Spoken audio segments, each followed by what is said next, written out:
നമസ്കാരം. കേരള സർക്കാരും കേരള ഗവർണർ ആരിഫ് മുഹമ്മദ് ഖാനും തമ്മിലുള്ള ഏറ്റുമുട്ടൽ തുടങ്ങിയിട്ട് ഏതാണ്ട് 2.5 വർഷത്തോളമായി.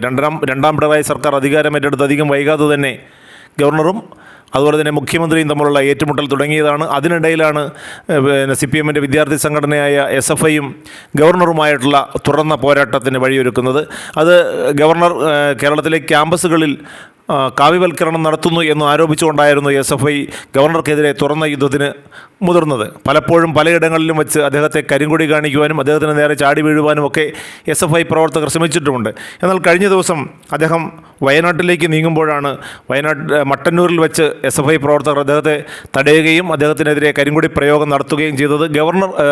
ഗവർണറുടെ രീതി അനുസരിച്ച് സർക്കാർ എത്താത്ത സ്ഥലങ്ങളിൽ അവരെത്തുന്നതിന് മുൻപ് തന്നെ എത്തുകയും അതിന് സർക്കാരിനേക്കാൾ മുൻപ് തൻ്റെ സാന്നിധ്യം അറിയിക്കുകയും ചെയ്യുക എന്നത് തന്നെയാണ് ഗവർണർ എപ്പോഴും ശ്രമിച്ചുകൊണ്ടിരിക്കുന്നത്. അതിൻ്റെ ഭാഗമായി തന്നെയാണ് സർക്കാരിൻ്റെ സംവിധാനങ്ങളിൽ എത്തുന്നതിന് മുൻപ്, അതായത് നാളത്തെ കഴിഞ്ഞാണ് മന്ത്രിമാർ വയനാട്ടിലെത്തുന്നത്. അതിനു മുൻപ് തന്നെ വയനാട്ടിലെത്തണമെന്ന പിടിവാശിയോടുകൂടി തന്നെയാണ് അദ്ദേഹം പുറപ്പെട്ടത്. അദ്ദേഹം വയനാട്ടിലെത്തുകയും അതുപോലെ തന്നെ വന്യജീവി ആക്രമണത്തിൽ ആനയുടെ ചവിട്ടേറ്റ് മരിച്ച അജീഷിൻ്റെയും പോളിൻ്റെയും വീടുകൾ സന്ദർശിക്കുകയും പിന്നെ കടുവയുടെ ആക്രമണത്തിൽ കൊല്ലപ്പെട്ട പ്രജീഷിൻ്റെ വീട് സന്ദർശിക്കുകയും ചെയ്തു. അതിനുശേഷം അദ്ദേഹം മാനന്തവാടി ബിഷപ്പുമായി ഒരു കൂടിക്കാഴ്ച നടത്തി. ഇതെല്ലാം ജനങ്ങളുടെ ഇടയിൽ ഗവർണറെക്കുറിച്ചുള്ള വലിയ മതിപ്പിന് ഇടയാക്കിയിട്ടുണ്ട് എന്നാണ് അറിയുന്നത്. കാരണം സർക്കാർ സംവിധാനങ്ങളിൽ എത്തുന്നതിന് മുൻപ് തങ്ങളെ സന്ദർശിക്കാൻ എത്തിയത് ഗവർണറും അതുപോലെ തന്നെ വയനാട് MP രാഹുലുമായിരുന്നു എന്നത്. അതുകൊണ്ട് തന്നെ ഇവരുടെ രണ്ടുപേരുടെയുള്ള താല്പര്യം അവർ പരസ്യമായി പ്രകടിപ്പിക്കുകയും ചെയ്തു. അതുതന്നെയായിരുന്നു ഗവർണർ ലക്ഷ്യമിട്ടത്.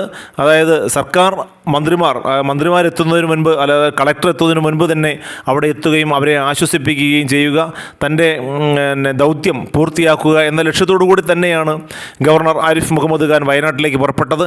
എന്നാൽ പോകുന്ന വഴിയിലായിരുന്നു കഴിഞ്ഞ ദിവസം മട്ടന്നൂർ വെച്ച് അദ്ദേഹത്തെ SFI പ്രവർത്തകരും DYFIയും ചേർന്ന് കരിങ്കൊടി കാണിക്കുകയും തടയുകയും ഒക്കെ ചെയ്തത്. എന്നാൽ പതിവിന് വിപരീതമായി SFIക്കാർ അദ്ദേഹത്തിന് നേരെ കരിങ്കൊടിയുമായി ചാടി വീണപ്പോൾ കൂപ്പുകയുമായിട്ടാണ് അദ്ദേഹം കാറിൽ നിന്ന് അവരെ അഭിവാദ്യം ചെയ്തത്. പിന്നീട് അദ്ദേഹത്തിനെതിരെ പ്രതിഷേധിക്കാനെത്തിയ ആൾക്കൂട്ടത്തെ DYFI പ്രവർത്തകരെയും SFI പ്രവർത്തകരെയും ഒക്കെ പോലീസ് അറസ്റ്റ് ചെയ്തു. ആ വാഹനം തടഞ്ഞിട്ട് പോലീസ് വാഹനത്തിൻ്റെ താക്കോൽ ബലമായി ഊരിയെടുത്ത ശേഷമാണ് SFI പ്രവർത്തകരെ DYFI നേതാക്കൾ അവിടെ നിന്ന് മോചിപ്പിച്ചത്. അത്തരം നാടകീയമായ ഒരുപാട് സംഭവങ്ങൾക്കും കഴിഞ്ഞ ദിവസമൊക്കെ വേദിയായി. ഇന്നും അതിനനുസരിച്ച് പലയിടത്തും അദ്ദേഹത്തെ കരിങ്കൊടി പ്രയോഗം നടത്തുകയും ഒക്കെ ചെയ്തിട്ടുണ്ട്. പക്ഷേ ഈ 2 ദിവസങ്ങളിലും അദ്ദേഹം തികച്ചും സൗമ്യനായിട്ടാണ് പെരുമാറുന്നത് എന്നതാണ് എടുത്തു പറയേണ്ട കാര്യം.